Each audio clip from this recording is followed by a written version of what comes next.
تو کہا والعادیات ضبحا،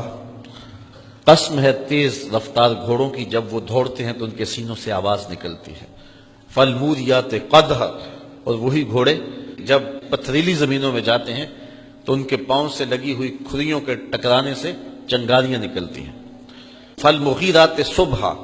اور صبح کے وقت وہ لشکروں کو تاخت و تاراج کر کے رکھ دیتے ہیں، اچانک حملہ کرتے ہیں۔ فَأَثَرْنَ بِهِ نَقْعًا، اور پھر گرد اڑتی ہے۔ فَوَسَطْنَ بِهِ جَمْعًا، اور وہ لشکروں کے اندر جو ہے وہ گھس جاتے ہیں اور لشکروں کو توڑ کے رکھ دیتے ہیں، ان کو تاخت و تاراج کر کے رکھ دیتے ہیں۔ یہ گھوڑوں کی 5 صفتیں بیان کرنے کے بعد جو جواب قسم ہے وہ کیا ہے؟ میں کہوں نا مجھے قسم ہے اللہ کی، مجھے قسم ہے جلالت والے رب کی، مجھے قسم ہے عرش کے مالک کی، تو آپ ایک دم الرٹ ہو جائیں گے کہ یہ قسموں پہ قسمیں کر رہا ہے تو کہنا کیا چاہتا ہے۔ تو قسم کے بعد جو بات کہی جائے اس کو جواب قسم کہتے ہیں۔ تو رب ہو کے قسمیں کر رہا ہے، اور قسمیں بھی گھوڑوں کی اداؤں کی۔ تو انسان کے کان کھڑے ہو گئے کہ ہمارا رب ہم سے کیا فرمانا چاہتا ہے کہ قسموں پہ قسمیں کی جا رہی ہیں اور گھوڑوں کی اداؤں کی قسمیں کی جا رہی ہیں۔ تو جواب آیا ان الانسان لربہ لکنود، بے شک انسان اپنے رب کا بہت ناشکر ہے۔ یہاں تھوڑی سی توجہ آپ کی چاہوں گا کہ گھوڑوں کی قسمیں کی گئی، گھوڑوں کی اداؤں کی قسمیں کی گئیں اور انسان کی مذمت کی گئی۔ یا اللہ، انسان کو ناشکرہ کہنا ہی تھا تو کسی اور موقع پہ کہہ لیا جاتا۔ ایک طرف گھوڑوں کی قسمیں، ایک طرف گھوڑوں کی اداؤں کی قسمیں، ایک طرف گھوڑوں کے سینوں سے نکلنے والی آواز بھی پیاری لگے، ایک طرف گھوڑوں کے پاؤں سے اڑنے والے غبار کے ذرے بھی اچھے لگے، ایک طرف گھوڑوں کے پاؤں سے لگی ہوئی کھریوں کے ٹکرانے سے نکلتے ہوئے شرارے بھی اچھے لگے، اور دوسری جانب انسان کو ناشکرہ کہا۔ تو انسان کو ناشکرہ کہنا تھا تو کسی اور موقع پہ فرما دیا ہوتا، لیکن انسان کو ناشکرہ گھوڑے کی قسمیں کر کے کہا تو کہا یہی تو بتلانا چاہتا ہوں، اگر میرے رسول سے نسبت رکھیں تو ذات کے گھوڑے بھی ہوں تو وہ بھی پیارے لگے، اور اگر نسبت نہ رکھیں تو انسانیت نہیں ہے، اور وہ انسان ہونے کے باوجود اولئک کل انعام بل ہم اضل، کہا وہ چوپائے ہیں، چوپایوں سے بھی بدتر ہیں۔ اس لیے عزت اگر پانا چاہتے ہو تو میرے محبوب کی چوکھٹ پہ آ جاؤ، میرے محبوب سے نسبت ہوگی تو پھر تم جیسے بھی ہوگے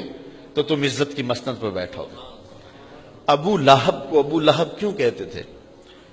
کہتے ہیں کہ اس کا رنگ شعلے کی طرح چمکتا تھا، قریشی النسل تھا، ہاشمی النسل تھا، اس وجہ سے اس کا رنگ شعلے کی طرح چمکتا تھا۔ ابو لہب اس لیے کہہ دیتے ابو لہب، لیکن ذلت کے گڑھے میں گر گیا اس لیے کہ نسبت میرے رسول سے نہ قائم ہو سکی، اور دوسری جانب رنگ کالا ہے، ہونٹ موٹے ہیں، ذات کا حبشی ہے، لیکن ممبروں میں بھی آج تذکرے بلال حبشی کے ہیں اور محرابوں میں بھی تذکرے بلال حبشی کے ہیں۔ تو یہاں ذات نہیں دیکھی جاتی، یہاں دیکھا جاتا ہے میرے رسول سے نسبت کس کی ہے۔ اقبال یہ کس کے عشق کا فیض عام ہے، رومی فنا ہوا حبشی کو دوام ہے۔ میں اس بڑے مجمع میں اگر آپ سے پوچھوں کہ جب میرے حضور تشریف لائے تھے تو اس زمانے کے کیسر کا نام کیا تھا، تو شاید اس دور کے کیسر کا نام آپ نہ بتا سکیں۔ کسی کا تاریخ کا تازہ مطالعہ ہو تو وہ کوئی اس وقت اسے نام ذہن میں ہو تو وہ ایک الگ بات ہے،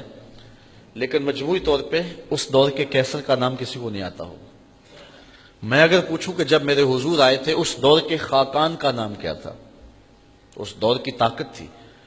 لیکن آج اس دور کے خاقان کا نام کسی کو نہیں آتا ہوگا۔ میں پوچھتا ہوں جب میرے حضور تشریف لائے تھے تو اس دور کے کسرا کا نام کیا تھا، اس دور کا اوباما تھا، لیکن آج کسی کو اس دور کے کسرا کا نام نہیں آتا ہوگا۔ اور میں اگر اس مجلس میں موجود سب سے کم عمر کے بچے سے پوچھوں کہ میرے حضور کے مؤذن کا نام کیا تھا تو وہ سر اٹھا کے بلال حبشی کا نام لے گا یا نہیں لے گا؟ تو پھر جو نسبت رسول سے رکھ لے تعلق حضور سے رکھ لے تو پھر رب اسے مرنے نہیں دیتا، اس کا ذکر مٹنے نہیں دیتا، ورنہ نام بھی باقی نہیں رہتا۔ تو انسان کو ناشکرا گھوڑوں کے وصف بیان کرنے کے بعد کہا گیا کہ اگر میرے رسول سے نسبت رکھتے ہوں تو ذات کے گھوڑے بھی ہوں تو وہ بھی محبوب ہیں، اور اگر نسبت نہ رکھتا ہو تو ہاشمی النسب بھی ہو، قریشی النسب بھی ہو، اور رنگ انگارے کی طرح چمکتا کیوں نہ ہو،